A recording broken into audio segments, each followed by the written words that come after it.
એટલે અમે કોઈ બેકગ્રાઉન્ડ બિઝનેસથી નથી, પણ અમે એક ઇન્સાનિયતના બેકગ્રાઉન્ડથી છીએ. ચંદુભાઈ, આજે છે ને 5-10 કરોડની કંપની વાળા પણ એસએમઈ આઈપીઓ લઈ આવે છે માર્કેટમાં. તો શું બાલાજીનો આઈપીઓ ભવિષ્યમાં જોવા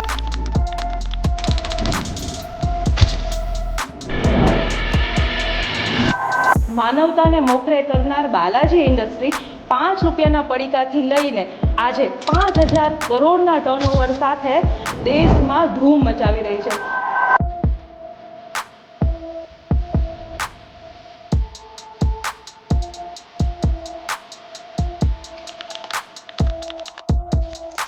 શૂન્યમાંથી જેને સર્જન કર્યું છે એવી જ એક વ્યક્તિ સાથે આજે હું પોડકાસ્ટમાં બેઠી છું. માનવ જાત એવી એક છે,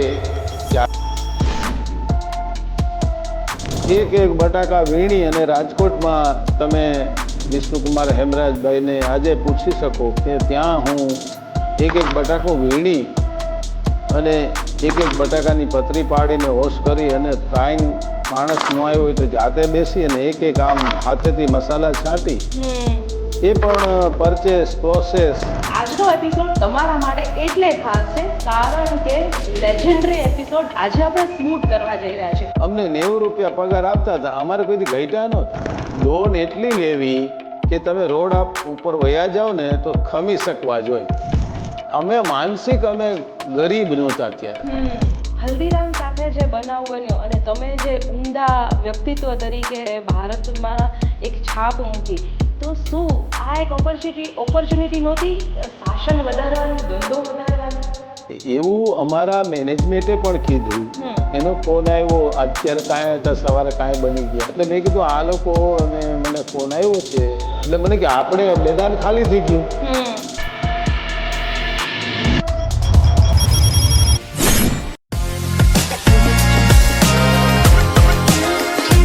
અંતર્મનમાં તમારું ખૂબ ખૂબ સ્વાગત છે.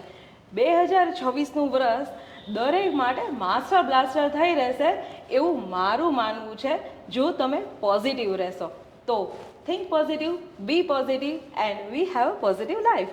પણ એના માટે તમારે અંતર્મનને સબસ્ક્રાઈબ કરવું પડશે. તો બેલ આઇકન દબાવીને અત્યારે સબસ્ક્રાઈબ કરો.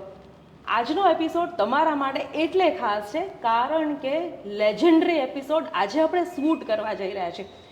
એક પાક્કા ગુજરાતી અને પટેલના દીકરા તરીકે પોતાનું જીવન શૂન્યમાંથી જેને સર્જન કર્યું છે એવી જ એક વ્યક્તિ સાથે આજે હું પોડકાસ્ટમાં બેઠી છું. એક પાક્કા ગુજરાતી અને પટેલના દીકરા તરીકે ઔદ્યોગિક દ્રષ્ટિએ જેને હરોળફાળ ભરી છે અને આજે એ ઇન્ડસ્ટ્રી બાલાજી ઇન્ડસ્ટ્રીઝ તરીકે જાણીતી છે. ગુજરાતની અને ઇન્ડિયાની most leading FMCG brand Balaji ઇન્ડસ્ટ્રીના ઓનર ચંદુભાઈ વિરાણી આપણી સાથે સ્ટુડિયોમાં હાજર છે. તો આજે ચંદુભાઈ વિરાણીની જીવનની સફળતાની સીડી કેવી રહી એ વિશે તો લગભગ ઘણા બધા પોડકાસ્ટમાં વાત કરેલી છે, લગભગ બધાને ખબર છે, ઘણા બધા ઇન્ટરવ્યૂઝ છપાયેલા છે. પણ બિઝનેસની સ્ટ્રેટેજી કેવી હોવી જોઈએ, બિઝનેસ કરવાથી માઇન્ડસેટ કેવું રાખવું જોઈએ, આની વિસ્તૃત ચર્ચા આપણે કરીશું. માત્ર 90 રૂપિયાના પગારદાર તરીકે એસ્ટ્રન સિનેમામાંથી જેને પોતાની કારકિર્દીની શરૂઆત કરી અને આજે જે બાલાજી ઇન્ડસ્ટ્રીની આપણે વાત કરી રહ્યા છે ને એ 5000 કરોડથી વધારેનું ટર્નઓવર કરે છે. આ કોઈ નાની વાત છે? ના. માત્ર ને માત્ર 35 વર્ષની જર્નીમાં 2 આંકડાથી શરૂ કરેલી કંપની આજે લગભગ 7થી વધારે આંકડા વટાવી ચૂકી છે. 7 હું એટલા માટે કહું છું કારણ કે કરોડમાં 7 મીંડા હોય.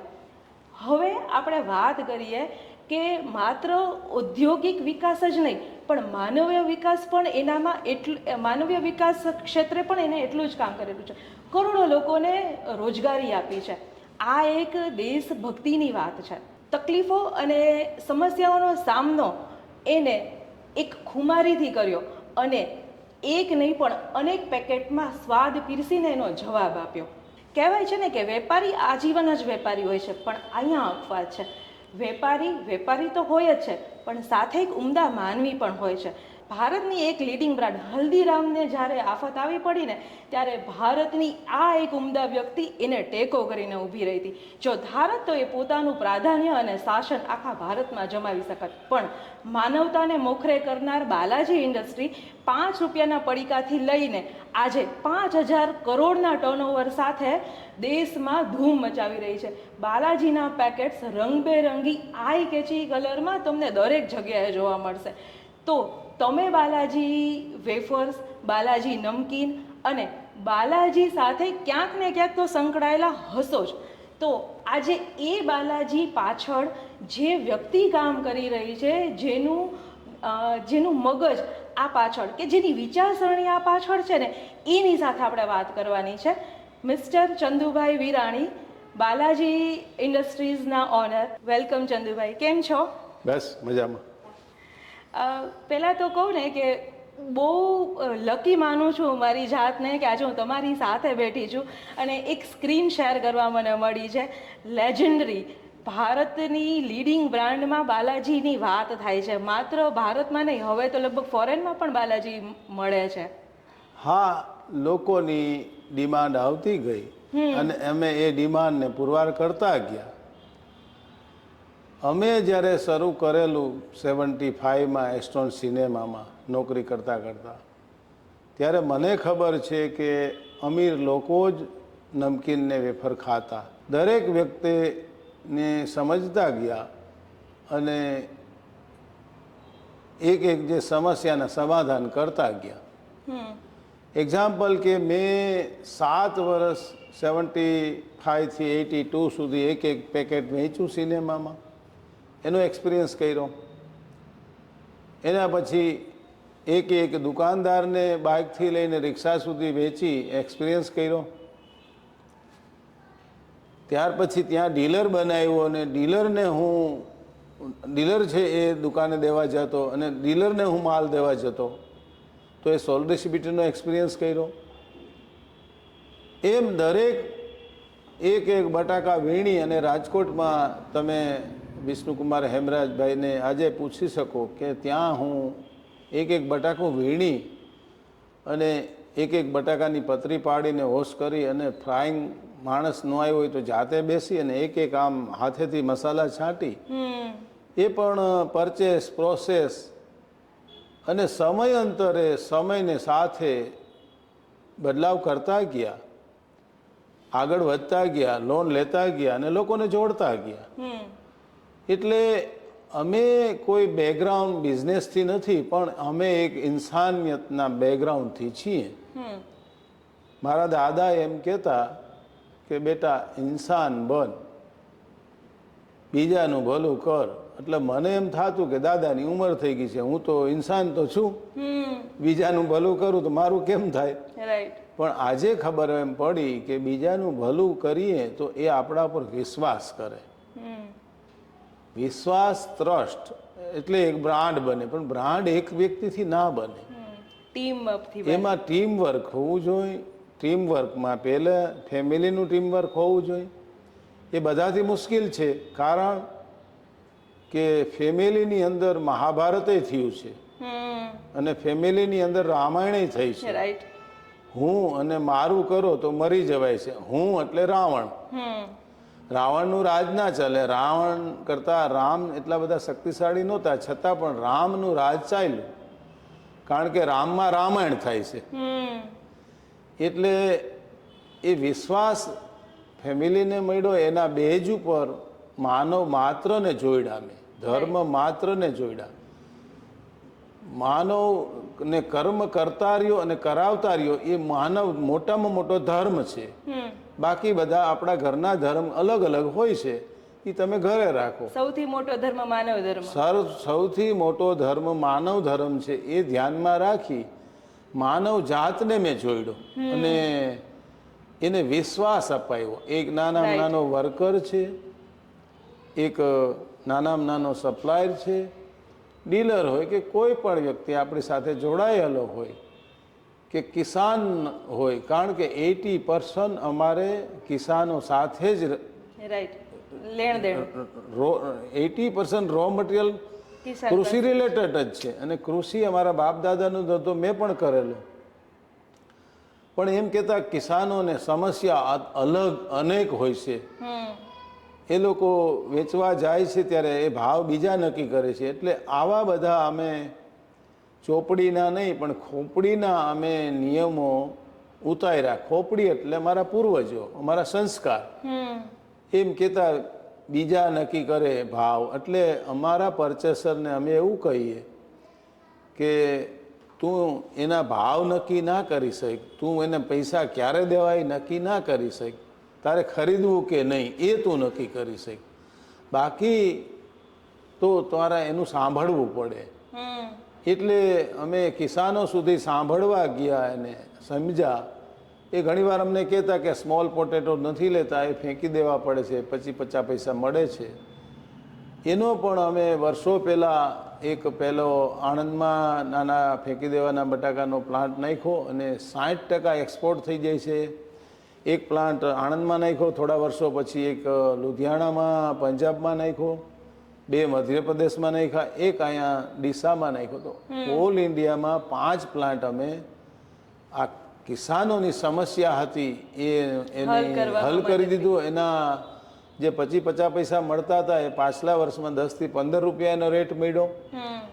એટલે એ લોકો મજબૂત થયા. અને એ લોકોને દેશી વર્ષો પહેલા બટાકા આવતા હતા, લાંબો ટાઈમ સુધી ટકતા નહોતા. એટલે એ લાંબો ટાઈમ સુધી ટકે એવા બટાકા અમને હોલેન્ડથી એક લેડી રોજેટા નામના બટાકા મળ્યા અને એ પુરવાર કર્યા.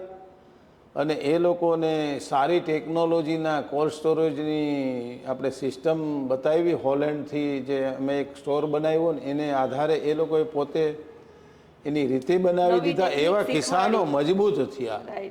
અને એ લોકો ડ્રીપથી પાણી પાય છે એટલે પાણી બચાવે છે, ડ્રીપથી દવા નાખે છે એટલે 80% દવા બચાવે છે, ડ્રીપથી ખાતર નાખે છે 80% ખાતર બચાવે છે. ઓર્ગેનિક જેવા બટાકા એ આપે છે અને અનેક વસ્તુ જે સારી પ્રોસેસ માટે આપે છે. એને માટે અમારે 2500 કરોડ રૂપિયાની મશીનરી લીધી છે ને મોટી 4 ફેક્ટરી છે અને 3 ફેક્ટરીનું કામ ચાલે છે. એમાં એ લોકો જો રો મટીરિયલ આપે છે એ અમારી મશીનરીમાં તૈયાર થાય છે. કાર્ટૂન એ લગભગ 1000 મેટ્રિક ટન પોટેટો પ્રોસેસ થાય છે. 700-800 ટન ચણાની દાળ, મગની દાળ, મકાઈનો લોટ, ચણાનો લોટ ને ચોખાનો, આવા પ્રકારના આટા અને પ્રકારની દાલો એ પણ 700-800 મેટ્રિક ટન પ્રોસેસ થાય છે. એ તૈયાર કાર્ટૂન થાય છે. એ વેચવા માટે 8-16 ડિસ્ટ્રીબ્યુટર છે મોટા. એની પાસે 600 ટ્રકો છે. એ ટ્રકો દ્વારા એ બધાને ડિલિવરી કરે છે. એ 2000 ડીલરોને ડિલિવરી કરે છે. એ નાનો ડીલર હોય એને 5 રિક્ષા હોય, મોટો ડીલર હોય એને 100 રિક્ષા હોય. એક દુકાને ડિલિવરી કરે છે. એ લગભગ 15-20 રાજ્યોમાં ડિલિવરી કરે છે અને લગભગ 15-20 લાખથી વધારે દુકાનોમાં ડિલિવરી કરે છે અને ત્યાંથી કરોડો કન્ઝ્યુમર ખાય છે.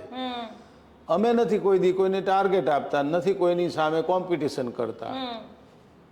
તો આ બધું અમે એક પ્રેક્ટિકલ શીખા. જ્યાં સમસ્યા આવી એ અમે સમાધાન અમારું પણ કર્યું અને લોકોનું પણ કર્યું. એટલે એક મોટું શક્તિશાળી સંગઠનની શક્તિવાળું મોટું એક વટવૃક્ષ બની અને એક મોટી બ્રાન્ડ બની ગઈ. અમે તો લોકોની સેવા સેટિસ્ફાય કરતા ગયા અને એ લોકોએ અમને વધારે સેટિસ્ફાય એ લોકોએ અમને કર્યા. એટલે મારા દાદા એમ કહેતા કે પોતે કમાય ને પેટ ભરી શકે, બીજું જાજુ ના કરી શકે. તમે બીજાને કામ કરતા રહ્યો અને બીજાને શીખવાડતા રહ્યો તો તમારી સાથે એક મજબૂતાઈથી વિશ્વાસથી જોડાઈ શકશે તમારી સાથે. આજના યુવાનોને જો શૂન્યમાંથી આવડી મોટી કંપની બનાવી હોય તો કેટલા પાપડ વણવા પડે? એને પાપડ નહીં વણવાના, પેશન રાખવાનું. સમજાણું? એને કાંઈક કરી બતાવવું છે. સુખી થવાના પ્રયત્ન નથી કરવાના પૈસા કમાઈને. આપણે સુખી જ છીએ. એને કાંઈક કરી બતાવવાનું. માનવ જાત એવી એક જાત છે, એવું એક જીવ છે કે ધારે તો આસમાનમાંથી તારા ઉતારી શકે, ઈરાદો હોવો જોઈએ. સાચી વાત છે. એમ કહે ને કે તમારા હાથમાં જો એટલી હિંમત હોય ને તો પરાક્રમ મુઠ્ઠી વેત આઘું છે. હા. તમે કીધું કે કુટુંબ તમારી સાથે હતું, પણ આ જે સિનારીઓ છે ને ન્યુક્લિયર ફેમિલી એટલે વિભક્ત કુટુંબનો છે, તો જોઈન્ટ ફેમિલી અને ન્યુક્લિયર ફેમિલીમાંથી કોઈ અલગ વ્યક્તિમાંથી આવતું હોય તો ટીમ બિલ્ડઅપ કરવા માટે કોઈ અલગ કોર્સ કરવો પડે? નહીં, કોર્સ ના કરવો પડે, વાતાવરણ બનાવવું પડે. અમારે વાતાવરણ પહેલેથી આવતું હતું, મારા દાદા, મારા ફાધર. આ કિતાબોનું જ્ઞાન ટકતું નથી. જે ડીએનએ નું જ્ઞાન હોય ને, ડીએનએ આપણે કહીએ ને બાપ દાદાના કર્મના ફળ અમે ભોગવીએ છીએ, આ બધા હતા સંસ્કારો. એ શબ્દો નીકળવા માંડ્યા. હવે બસ આપણે ને આપણા મિત્ર હોવા જોઈએ, ના નથી, પણ એક કુટુંબની આમન્યા હતી, કુટુંબની એક સંસ્કારની એક મર્યાદા હતી કે મારાથી જે મોટા ભાઈના માટે લગ્ન માટે એની વાઈફ મારા ફાધર ગોતી આવતા અને ગમતી નહોતી ગમતી તો એ એન્ડ સુધી નિભાવી લેતા હતા. તો એક માનવતા હતી. આજે પોતે ગોતેલી વ્યક્તિ પણ નથી સાચવી શકતા.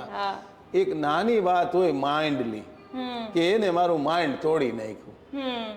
આપણે સમજીએ છીએ કે આપણે કાઠિયાવાડનો દુવો છે, ઘોડો ભાંગો ઠેકતા, મોતી ભાંગું વિંધતા, મન ભાંગું કવેણ નહીં સાંધો નહીં રેણ. તો આપણું મન કોઈ તોડી ના શકવું જોઈએ, અને આપણે કોઈના મનને શું કામ તોડવું જોઈએ? આ મનના કારણો છે બધા. પછી તો છૂટાછેડા પછી દુઃખી થાય છે તઈ ખબર પડે કે આ હતું એ સારું હતું. સાચી વાત છે. બિઝનેસ માટે કેશ ફ્લો કેટલો મહત્વનો હોય કે કેશ ફ્લો મેનેજ કેવી રીતે કરવો જોઈએ? કેશ ફ્લો મેનેજ એવું કરાય કે આપણે ભગવાને જે શરીર આપ્યું છે સ્થિતિ સ્થાપક છે. અમને 90 રૂપિયા પગાર આપતા હતા, અમારે કોઈ ઘટ્યા નહોતા. એ વ્યવસ્થા અમે કરી દેતા હતા, એમાંથી બચાવતા હતા. બચે કે ના બચે પણ અમે માનસિક અમે ગરીબ નહોતા ત્યારે. અચ્છા, જે છે એ માઇન્ડ ગેમ છે. માઇન્ડ ગેમ છે. એમાં પણ તમે સ્ટોન સિનેમા જે પણ અમારી સાથે જે હોય એને પૂછી જજો. ક્યારે અમે કીધું ભલે થોડીક હેલ્પ કરે અમને, એ અમે કોઈને ખબર ના પડે એમ. આ શરીર આપણું ભગવાન એવું આપ્યું છે, પણ માઇન્ડને ટેકલ કરવું પડે. માઇન્ડ જ ક્યાંક ઊંધે પાટે ચડાવી દે છે આપણે, મગજ જ, સમજી ગયા? તો એને આપણે સ્થિર કરવામાં પ્રયત્ન કરી તો થઈ શકે. જે ભગવાને આપ્યું એ સારું છે. ઉપરવાળાનો પ્લાન આપણા કરતા વધારે સારો હોય છે. એમ કહેવાય કે ક્યારેય કોઈ ધંધાની શરૂઆત છે ને એ પોઝિટિવ માઇન્ડસેટ સાથે થાય ને તો એ ધંધો લાંબો ચાલે છે. ધંધો આપણા જીવન માટે કરવાનો છે. મારે કાંઈક જીવનમાં બનવું છે, કાંઈક મારે આપીને બનવું છે, પણ આપણે પહેલાથી જ લેવું છે, એમાંથી કાંઈ મળતું નથી. લેવાથી મળતું નથી, આપવાથી મળે છે. એટલે મેં કેમ કીધું કે આ લોકો નહોતા ખાઈ શકતા, અમીર લોકો, એ મને સમજ હતી. તો એ ગરીબ લોકો સુધી પહોંચાડ્યું અને ગરીબ લોકોએ મને સાવકાર બનાવી દીધો. અચ્છા, તમે જેને આપો છો એ અલ્ટિમેટલી તમને ગોડ બનાવી દે. હા, રાઈટ. કારણ કે સેટિસ્ફાય કર્યા અમે, એની ભૂખને સમજ્યા અમે, એની જેબને સમજ્યા. આજની યુવા પેઢી કે અત્યારના બિઝનેસ છે ને 90% લોનથી ચાલતા હોય છે. તો લોન લેવી અને આગળ વધવું કે તમારી જરૂરિયાત પ્રમાણે એમાં વિસ્તાર કરવો? લોન એટલી લેવી કે તમે રોડ ઉપર વયા જાઓ ને તો ખમી શકવા જોઈએ, એટલી લોન લેવાની. પછી રોડ ઉપર આવી જાય ને માઇન્ડ આપણું ખમી ના શકે, આપણે સુસાઇડ કરી લઈએ, એના કરતાં લોન ન લેવી. પશુ પક્ષી લોન થોડા લે છે, જીવે છે. લ્યો તમે લોન, ના નથી. કેલ્ક્યુલેટેડ રિસ્ક કરો કે અમે આ ફેલ થઈ જશું તો પાછા અમે રોડ ઉપરથી ઘરમાં જઈ શકશું, એ માનસિકતા રાખીને લોન લ્યો. આજના ઉદ્યોગપતિઓ વધારે નફાની લાલચમાં રો મટીરિયલ અને ક્વોલિટીમાં સાથે કોમ્પ્રોમાઇઝ કરતા હોય છે. તો આ ધંધાની આજના તકે સાચી રીત છે? કોમ્પ્રોમાઇઝ ન કરાય. પ્રોફિટ ક્યાંથી મેળવવો? પ્રોફિટને બચત કરીને મેળવવાનો, પ્રોફિટને સમજદારીથી મેળવવાનો, પ્રોફિટને બગાડ ન અટકાવીને મેળવવાનો, પરચેસ પાવરથી પ્રોફિટ મેળવવાનો, પ્રોસેસ પાવરથી પ્રોફિટ મેળવવાનો, માર્કેટિંગ પાવરથી પ્રોફિટ મેળવવાનો. કે લીકેજ ના હોવો જોઈએ, એનાથી પ્રોફિટ Right. મેળવવાનો. રાઈટ. લીકેજ છે લોસને આમંત્રણ આપે છે. હા, રાઈટ. એટલે ક્વોલિટીમાં ક્યારેય કોમ્પ્રોમાઇઝ નહીં કરે. ના કરાય. શું તમે માનો છો એવું કે સમય સાથે અપડેટ રહ્યો તો જ માર્કેટમાં ટકી શકાય? 100% સમયની સાથે જે ચાલે એ સમય સાથે લઈ જાય છે, અને સમયથી દૂર જે વ્યક્તિ થઈ ગયો એ સમય સુધી નથી પહોંચી શકતો. એટલે સમયને રિસ્પેક્ટ આપનારો લોકોને જ સમય સાથે લઈ જાય છે, અને સમય સાવકારનો દીકરો હોય કે ગરીબનો દીકરો હોય બધાને સરખો જ મળે છે. રાઈટ. તો સમયને રિસ્પેક્ટ આપતા શીખો. અચ્છા, કોઈ પણ કંપની માટે કસ્ટમર સેટિસ્ફેક્શન કેટલું મહત્વનું હોય? કારણ કે કસ્ટમર સેટિસ્ફાઈડ થશે ને તો જ એ પ્રોડક્ટ બીજી વાર રિપીટ કરશે. જો કસ્ટમર સેટિસ્ફાય હોવું જોઈએ, પણ એક એક્ઝામ્પલ હોય. આપણે તમે તમારા દીકરાને 2 ટોયસ લઈ દો ને તમારા દાદા 4 લઈ દે, તો સારું કયું કહેવાય? સેટિસ્ફાય કયું કહેવાય? દાદા જ કહેવાશે ને? ના કહેવાય. એને શું જોઈશે એ લઈ દેવાનું, એને શું જરૂરિયાત લઈ દેવું જોઈએ એ ખબર પડવી જોઈએ. ખાલી લાડ પ્યારથી આપો છો એ વધારે સેટિસ્ફાય કરવું એ લાડ બગાડી નાખે છે. કસ્ટમર સાથે પણ આવું જ હોય? બધે જે દીકરા સાથે આવું હોય તો દીકરાથી વિશેષ કસ્ટમર થોડો હોય. રાઈટ. હોય પણ તમે એને કંટ્રોલ કરો તો. અચ્છા, એટલે તમારું કહેવાનું એમ છે કે કસ્ટમરને એટલું જ આપો જેટલી એની જરૂરિયાત છે. હા, એક્ઝામ્પલ કે ગમે એ માગે ટોયસને લઈ દેવું એ આપણને ખબર પડે કે બાળકને પડે. રાઈટ. બાળકને નથી સમજણ. હા, એટલે કન્ઝ્યુમરને શું દેવું જોઈએ એ મને લાખો કરોડો કન્ઝ્યુમરનો 7 વર્ષનો એક્સપિરિયન્સ છે મારી પાસે. રાઈટ. એક્સપિરિયન્સ હોય તો જ તમે એને સેટિસ્ફાય કરી શકો. અચ્છા, આજના સિનારીઓમાં છે ને મેટ્રો સિટી હોય કે બિગ સિટી હોય, મોલ બધે છે. તો મોલમાં મળતી વસ્તુ અને લોકલ માર્કેટની વસ્તુમાં ભાવફેર જોવા મળે છે. શું આ સાચું છે? સાચું. મેં શું કીધું? Purchase power. એની પાસે પરચેસ પાવર છે. અચ્છા. હા, તો એમઆરપી માં કેમ ડિફરન્સ હોય? પરચેસ પાવર છે ને. અચ્છા. હું એમ કહું તમે 5 પેકેટ લ્યો ને 500 પેકેટ લ્યો, એ પરચેસ પાવર થયો ને. તો ઝૂકવું પડે, ત્યાં ડિસ્કાઉન્ટ આપવું પડે, એટલે એ લોકોને ડિસ્કાઉન્ટ આપે. એક છે ને ટ્રેન્ડિંગ અથવા તો ટ્રેડિંગ સિક્રેટ કહી શકાય કે ભાવમાં વધારો કરો પણ ક્વોન્ટિટી એને જ રાખો. શું આ ગ્રાહક સાથે છેતરપિંડી નથી? ના ના, એવું ના હોય. આ વાત આવી સમજવાની, કન્ઝ્યુમરને સમજવાની. કન્ઝ્યુમરની 10ની નોટ તૂટે એવું કરાય કે 5ની એક જ વપરાય. 6 કરો તો શું થાય? છૂટાનો 7 કરો તો 7 રૂપિયાનું પેકેટ આપીને 3 રૂપિયાની ચોકલેટ કે અલગ વસ્તુ પધરાવી દે લોકોને. તો કસ્ટમરની 10ની નોટ તૂટી યા તો કસ્ટમરને વિવાદ થયો, એટલે કોઈ છેતરપિંડીની વાત નથી, વ્યવસ્થાની વાત થઈ. પણ લોકો જેટલા મોં એટલા વાતો. ગામને મોઢે ગળણું ના બંધાય તો બોલે. એ બોલે એનામાં ધ્યાન નહીં રાખવાનું. અમારું કામ કે અસલ બિઝનેસમેનનું કામ એ છે કે એને વિવાદ ન થવો જોઈએ, એની નોટ તૂટી ના જવી જોઈએ. મુદ્દો આ આવ્યો. રાઈટ. એટલે નાની કરન્સી વપરાય એની સામે મોટી નોટ તૂટે નહીં એનું તમે તકેદારી રાખો. 5ની નોટ જ વપરાણી. 5 રૂપિયા તો આખા રહ્યા. હા. ઓલું ચિલર થઈ ગયો છે તો એ આમ કરીને લે આનું કાંઈક દઈ દે. હા, સાચી વાત છે. એટલે એ વપરાઈ ગયું, એટલે એના પૈસા ગયા. યા તો વિવાદ થયો, 7 રૂપિયા રાખ્યા અને 3 રૂપિયા એને કંઈક બીજું આપ્યું, 9 રૂપિયા રાખ્યા ને 1 રૂપિયાનું કંઈક આપ્યું. આવા વિવાદો આપણે જોયા છે સોશિયલ મીડિયામાં. રાઈટ. અચ્છા, પેકેજ્ડ ફૂડ છે ને સ્વાસ્થ્ય માટે હાનિકારક છે. તો તમે એવું માનો છો કે આ પેકેજ ફૂડ વાપરવું કેટલું હિતાવહ અને કેટલું સલાહભર્યું? જો તમને કહું કે જે માણસ ઘરની વસ્તુ ખાય છે એનાથી એકેય સારી નથી. રાઈટ. તમારે ઘરનું ખાવું નથી, તમારે મોઢાને માપદંડ આપવો છે, ચટાકો આપવો છે, પેટનું ધ્યાન નથી રાખવું, અને તમારો કોઈ ધડો નથી ઘરે જવાનો, તો એના માટે આ સારું કહેવાય નાસ્તો. પણ નાસ્તાની રૂપે ખાવ તો યસ, દરેકની એક આ નાસ્તો બનાવી છીએ અમે ખાવાનું નથી બનાવતા. રાઈટ. એક્ઝામ્પલ કે તમે 1 લીટર દૂધ પી જાઓ તો એ સારું કહેવાય? એમ નાસ્તાની રીતે નાસ્તો તમે કરો તો અતિની ગતિ ના હોય. હા તો બહુ સારો છે. તમને તમને ભૂખ લાગી છે અને ખાઓ તો તમને એમાંથી પ્રોટીન મળી જાય, ગમે એ વસ્તુ ખાઓ. પણ ભૂખ વગરનું ખાઓ તો તમને અનહેલ્ધી થઈ જાય, રાઈટ. ભૂખથી વધારે ખાઓ તો અનહેલ્ધી થઈ જાય. એટલે અમે નાના નાના પેકેટ બનાવી છીએ અને મોટાઈ બનાવી છે. જે મહેનત કરે છે એ મોટા ખાઈ શકે, ન મહેનત કરે એ નાના ખાય. ઓકે. આજની પેઢી છે ને, જેને જેન્ઝી કહીએ છે, રાઈટ? તો એ જેન્ઝી પેઢીને રાતોરાત કરોડપતિ થઈ જવું છે, તો શોર્ટકટ છે? શોર્ટકટ આવે જીવનનો. બે વસ્તુ છે બિઝનેસના શોર્ટકટમાં, જીવનને શોર્ટકટ મારી દે છે ઘણા.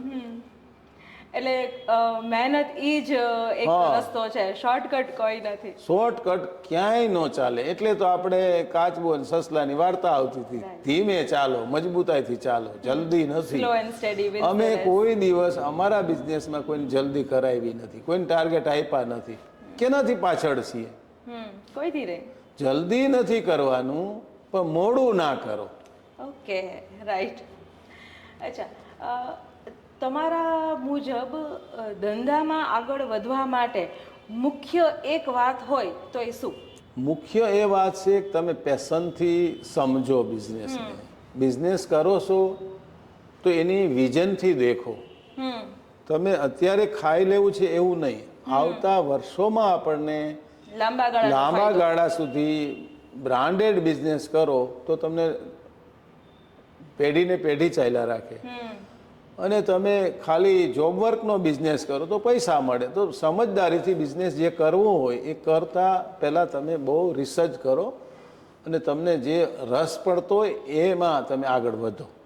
અચ્છા, આજની પેઢી છે ને ડિગ્રી ડિપ્લોમા પાછળ ભાગતી હોય છે અને પછી કહે છે કે અમે આ ડિગ્રીને ડિપ્લોમાનો બિઝનેસમાં ઉપયોગ કરીશું. પણ આજ તમારા જેવા ઉદ્યોગપતિઓ કે જેની પાસે કોઈ એવી ડિગ્રી નહોતી છતાંય આટલા આગળ વધી ગયા, તો શું ડિગ્રી ને ડિપ્લોમા ટેલેન્ટ અને સ્કિલ કરતાં મહત્વના છે? જે કોઈ ડિગ્રી ને ડિપ્લોમા એ નોકરી માટેનું છે. બિઝનેસમાં કોઈ તમારે ડિગ્રી તમે કાંઈ તમે અભ્યાસ કર્યો હોય ને કાંઈ તમારે આમાં આવતું હોય છે. એટલે એ તમને પ્રેક્ટિકલ ક્યારે થાય? ઈરાદાથી તમે કોઈ પણ તમે કોર્સ કર્યો હોય તો કોઈ પણ અલગ કોર્સમાં જઈ અને તમે મહારત મેળવી શકો છો. એમાં ઈરાદો હોવો જોઈએ, તમને પેશન હોવી જોઈએ. જેટલું તમે નીચે સુધીનું કામ કરશો ને તો એ નાની નાની વસ્તુથી એક તમારી સમજની બહુ મોટી એક મજબૂતાઈને કારણે તમને એક પારંગિત થશો એ બિઝનેસમાં અને એક મોટી બ્રાન્ડ બનાવી શકશો. અચ્છા, એટલે ભણતર કરતાં ગણતરની વેલ્યુ અહીં વધારે છે. ચોક્કસ. ભણતર વેચાતું મળે, ગણતરીવાળા માણસ તમે બહુ વેચાતા નહીં મળે. રાઈટ. હા. કે રોજગારી તમે કરોડો લોકોને આપી છે, તો આ રોજગારી આપવા પાછળનો સંતોષ તમે કેવો અનુભવો છો? નહીં, આપણા દેશમાં જે મુસીબતો છે એનું આપણા દેશવાસીએ પહોંચાડ્યા છે ત્યાં સુધી, તો આપણે ચિંતા કરવી જોઈએ કે આપણે રોજી આપવી જોઈએ. એટલે મેં 8 લાખ સ્ટુડન્ટોને મારી ફેક્ટરીમાં વિઝિટ કરાવી અને એને સમજાવ્યું કે તમે 5 કાંઈક બિઝનેસ કરીને આપવાવાળા બનો તો આપણા દેશમાં પોપ્યુલેશન જાજુ છે તો બહાર જતું અટકશે અને અહીંયા આપણો દેશ બહુ મોટી પ્રગતિવાળો દેશ છે. તો આપણે આ બિઝનેસ કરી શકીએ એવી મોટી ઓપોર્ચ્યુનિટી છે, જગ્યા છે. તો એ સરકાર ચિંતા કરતી હોય છે. સરકાર વારંવાર આપણે જોતા હોય છે પેપરમાં, મેક ઇન ઇન્ડિયા ચાલતું હોય છે, એમ્પ્લોયમેન્ટ જનરેશન કરો, રોજી વધારો, આવું બધું કહેતા હોય છે. અને આજની દરેક રાજ્યની સરકારે અમને આમંત્રિત કરે છે કે અમારા દેશમાં, અમારા રાજ્યમાં આવો અને અમારા રાજ્યના માનવને રોજી આપો. એટલે અમને પણ એ લોકો આવકારે છે ને એ લોકો વિચારતા હોય છે, તો અમને પણ એમાંથી એક વિચાર લેવાની અને શીખવાની ને કારણે અમને પણ એ તરફ જવાની એક પ્રેરણા મળી. હલ્દીરામ સાથે જે બનાવ બન્યો અને તમે જે ઉમદા વ્યક્તિત્વ તરીકે ભારતમાં એક છાપ મૂકી, તો શું આ એક ઓપોર્ચ્યુનિટી નહોતી શાસન વધારવાની, ધંધો વધારવાની? એવું અમારા મેનેજમેન્ટે પણ કીધું. એનો ફોન આવ્યો, અત્યારે કાંઈ હતા, સવારે કાંઈ બની ગયા. એટલે મેં કીધું આ લોકોને મને ફોન આવ્યો છે, એટલે મને કે આપણે મેદાન ખાલી થઈ ગયું, ભગવાને જોતું હતું ને આપણે મેદાન ખાલી છે, સીધું માલ આપણે વેચાવા મળશે. મેં કીધું આપણે બિઝનેસમેન પછી બન્યા, આપણે એક ઇન્સાન છીએ, ભૂલવાનું ના હોય એમ કીધું. એટલે કે તો કાંઈ વાંધો નહીં, આપણે એને આપશું અને આપણે એની બ્રાન્ડને બનાવી રાખી. આપણી સામે હરીફો હોય ને તો આપણને રામ બનાવે છે, સમજી ગયા? હરીફ ખતમ થઈ જાય તો રાવણ બની જશું, તોય પણ આપણું રાજ નથી ચાલતું. તો રાજ કેનું ચાલે, રાવણનું કે રામનું? તો રામ ક્યારે બનીએ? કોમ્પિટિટર હોય તો ને, એટલે રાખવા જોઈએ. કોમ્પિટિટર હોય તો હેલ્ધી કોમ્પિટિશન રહેશે ક્યાંક ને ક્યાંક. આપણને સુધારે છે. અચ્છા, આજે ખાલી તમારી વાત કરીએ, તમારા જીવન શૈલીની વાત કરીએ, તો આજે ચંદુભાઈ વિરાણી પોતાના જૂના મિત્રોને યાદ કરે છે? મારી સાથે જે ગામડાના મિત્રો છે ને એ પણ છે હજી. કાલે જેનો ફોન આવ્યો તો એ મને તુકારે જ બોલાવે. અમારે ગામડામાં જે ભણતો હતો ને એ કાંઈ અમરેલી પાસે તિથલ ગામ છે, ત્યાં એને મિસિસને ની રિપ્લેશન કરાવવાના હતા, તો મેં એને કરી દીધા 3 લાખમાં.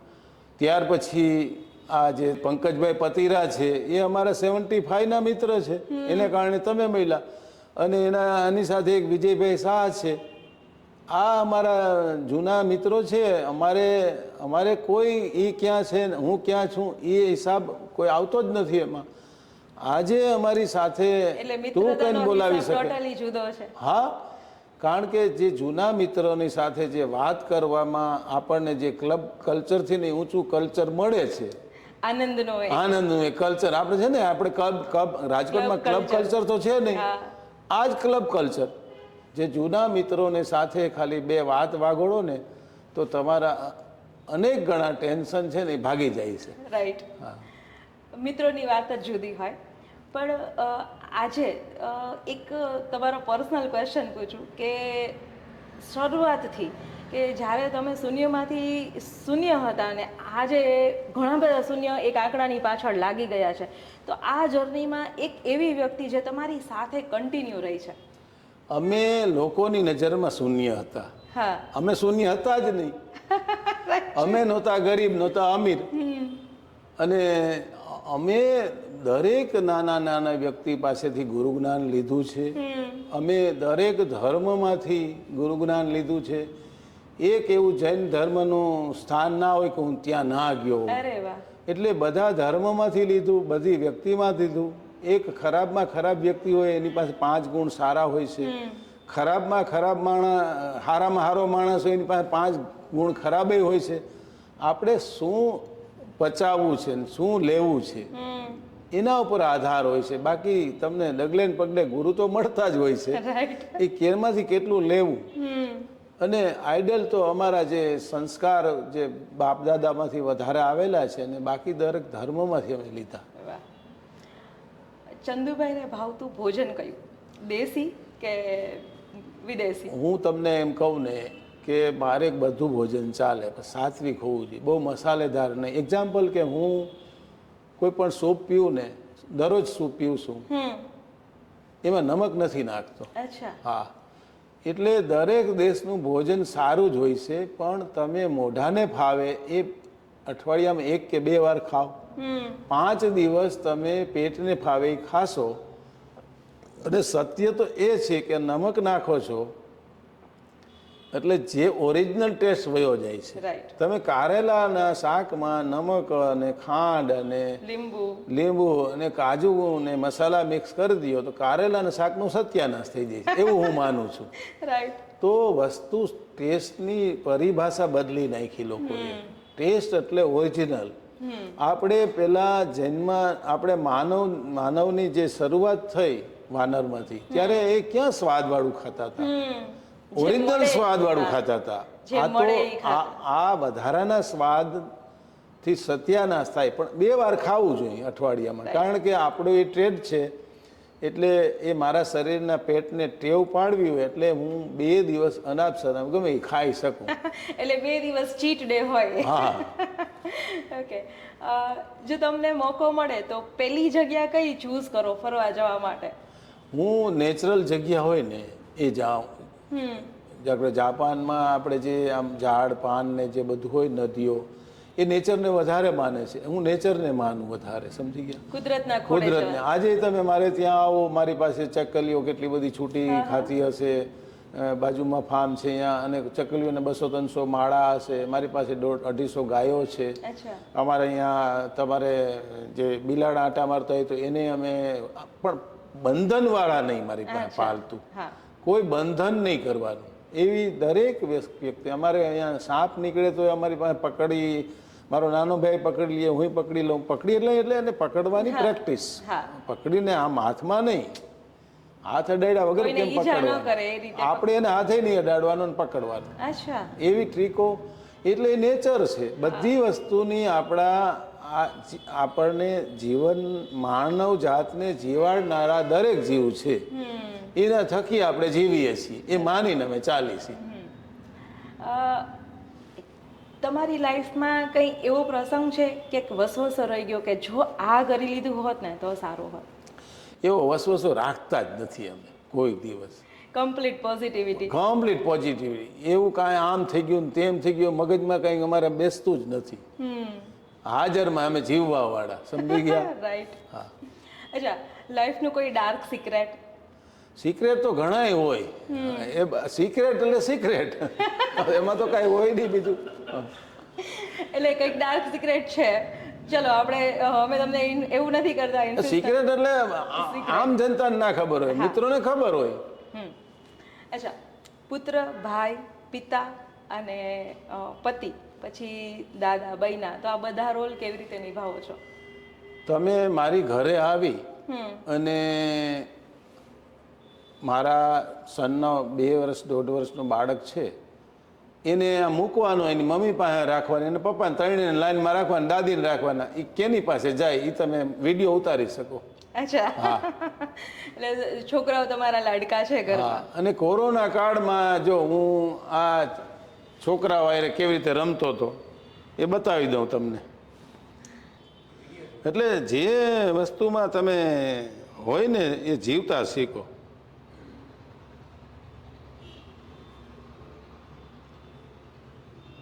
ભલે ને ઉતારેલી કાપી નાખવાનું.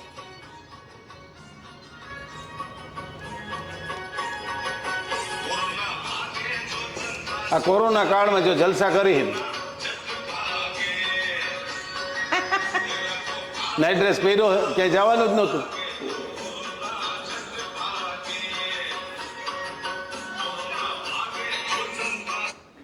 કોરોના મેં અનેક મીડિયાવાળાએ મને ફોન કર્યા, મેં કોરોના હું મંડી પડ્યા છો, કોરોના મોટી રાત છે તો મોટો દિવસ આવશે. આવ્યો કે નહીં? કોરોના પહેલાંના ઇન્ડિયાના ટેક્સ જોઈ લ્યો અને પછી જુઓ. કોરોના પહેલાંનો બાલાજીનો ટેક્સ જુઓ ને કોરોના પછીનો જુઓ, ડબલ ટેક્સ. તો આ બધી વસ્તુ આપણને ગુરુ જ્ઞાન આપવામાં આવે છે, કુદરતનો એક સંકેત. હા. અને માણસને એક કહેતું ગયું કે તમે બહુ ફેસિલિટી ના આપો. મરી કોણ ગયા? જે કાંઈક કમી હતી શરીરમાં એ લોકો વયા ગયા, અને જે ઉંમરલાયક હતા એ વયા ગયા. બાકી કોઈ નથી ગયું. જે મજબૂત હતા, જેને શરીરનું ધ્યાન રાખ્યું હતું, યા તો આપણે કમી હોય કાંઈક શરીરમાં, સમજી ગયો, તો કુછ પાને કે લીએ કુછ તો ખોના પડેગા. આપણે ઘણું ગુમાવ્યું છે પણ ઘણું મેળવું ખરા ને. અને એમાં શું કરી શકવાના હતા આપણે? સ્વીકારીને ચાલ્યા, એ જીવી ગયા. આ જોયું ને તમે? પાછું ગીત એ જ વાગે છે. બાકી તો ઓલું લીલી લીમડીને વાગે છે, પણ એ મારો મોબાઈલ ક્યાંકમાં વયો ગયો ને તો એ મળતા નથી. એટલે આ અમે આનંદ જ કરતા હતા. હું તમે નહીં માનો, મારા વાઈફને તમે ફોન કરીને પૂછો, ઘરે 5 મિનિટ મોડા આવે કોઈ દી? 5 મિનિટ. ઘરે હું વર્ષોથી ટાઈમે 5:30 પહોંચી જાઉં. હા. પછી ઘરનું ટાઈમ પંચાલિટી વધારે. તો જ મારા સનનો બાળક એની મમ્મી પપ્પા પાસે ના જાય, મારી પાસે આવે શું કામ? એને ટાઈમ આપીએ છીએ. એટલે આ એક જીવવાની પદ્ધતિ છે. તમે આનંદ બધેથી મળે છે. તમે જોઈ લીધું ને? ક્યાં મેં કઈ એવા કપડાં પહેર્યા હતા વિડીયો ઉતારવા જેવા? એ તો બીજા ઉતારી લીધો, હું તો મારી મસ્તીમાં રમતો હતો. અચ્છા, જનરલી લોકો 60 પછી 65 પછી રિટાયર થઈ જાય છે. તમે તમારું રિટાયરમેન્ટ પ્લાન કરો છો? નહીં, રિટાયર માણસે થવું જોઈએ 50 થવું જોઈએ, 55 થવું જોઈએ. શેમાં? જે તમારી નેક્સ્ટ જનરેશન છે ને એની હારે તમે બહુ ચંચુપાત ના કરો, દોઢા થઈને હોશિયાર ના બનો, એને કરવા દો. બાપ મરી જ ગયો છે એમ માનીને ચાલો. અને તમારે જિંદગીના અંત સુધી શરીરને ચલાવવા માટે કર્મ કરતું રહેવાનું, કામ કરતું રહેવાનું, નડવાનું બંધ કરવાનું, એમાં રિટાયર થવાનું. રિટાયરનો મતલબ માણસે ઊંધો કરી દીધો. કામ તમે છોડવાનો મતલબ તમારી સાયકલ મૂકી દો કે બાઇક મૂકી દો, મોટર કાર મૂકી દો, બગડી જશે. માણસ કોઈ દિવસ રિટાયર થવો જ ના જોઈએ. કામ કરતું રહેવાનું. તમે કામ આનંદ માટે કરો, રિટાયર નહીં કહેવાય. પેલું કહે છે ને કે દુનિયા મેં રહેના હે તો કામ કર પ્યારે. હા, એવું છે. ઓકે, નવી પેઢીના અભિપ્રાયોને કેવી રીતે આવકારો છો? કારણ કે તમારી કંપનીમાં છેલ્લા 10 વર્ષમાં ઓટોમોડમાં પ્રોડક્શન થાય છે, ઓટોમોડથી પ્રોડક્શનને ડિપાર્ચર કરો છો, તો નવી પેઢીના અભિપ્રાયોને કેવી રીતે? એ જ અભિપ્રાયના છે. બાકી આટલું ઓટોમાઇઝેશન હું ના કરું કોઈ દિવસ, કારણ કે બહુ મોટા ખર્ચા કરવા પડે છે એમાં. કારણ કે આપણે એક રૂપિયો ભેગા કર્યો હોય, એ આપણે કરોડ રૂપિયા વાપરવા, એ જલ્દી આપણું માઇન્ડ સેટ ના થાય. તો એને સોંપી દીધું. આપણે નથી ગમતું પણ કરે છે, પણ એ નથી ગમતું તોય પણ આપણે ગમાડવું, એને એમ કહેવાય કે મનભેદ થાય, મતભેદ ન થવા જોઈએ. મત તો એક જ રહેવો જોઈએ. બિઝનેસમાં મતભેદ ન થવા જોઈએ. તમે 2-3 જણાને ડ્રાઇવિંગ સીટ ઉપર ના બેસાડી શકો, એક જણાને બેસાડો. પછી એને સલાહ બહુ ના દેવાય જરૂરથી વધારે, નહીતર ગાડી ભટકાડે. એને ભટકાય ને તો એને જ ખબર પડી જાય કે મારાથી ભટકાણી. તમે એનું ઓડિટ ના કરી નાખો. રાઈટ. ચંદુભાઈ, આજે છે ને 5-10 કરોડની કંપની વાળા પણ SME IPO લઈ આવ્યા છે માર્કેટમાં. તો શું બાલાજીનો IPO ભવિષ્યમાં જોવા મળશે? નહીં, આવશે. અત્યારે આપણે જે સ્ટેક વેચવાની તૈયારી કરી એનું કારણ શું? મને ઘણા લોકો કહેતા તમે કમાવ છો તો બધાય કમાય ને, એટલે આપણે IPO લાવવાના છીએ. IPO લાવીને કંપનીને પૈસાની જરૂર નથી પણ લાવવાના છીએ. IPO લઈ આવવા પાછળનો મૂળ હેતુ પબ્લિક માટે કે પબ્લિકના રિસ્પોન્સ માટે છે કે કંપનીને વધુ અપડેટ કરવા માટે છે? નહીં, કંપનીને અપડેટ કરવા માટેની ફંડની જરૂર નથી. પણ એક સમયની સાથે ચાલવું એ પણ જરૂરી છે. પબ્લિકને આપવું એ પણ જરૂરી છે.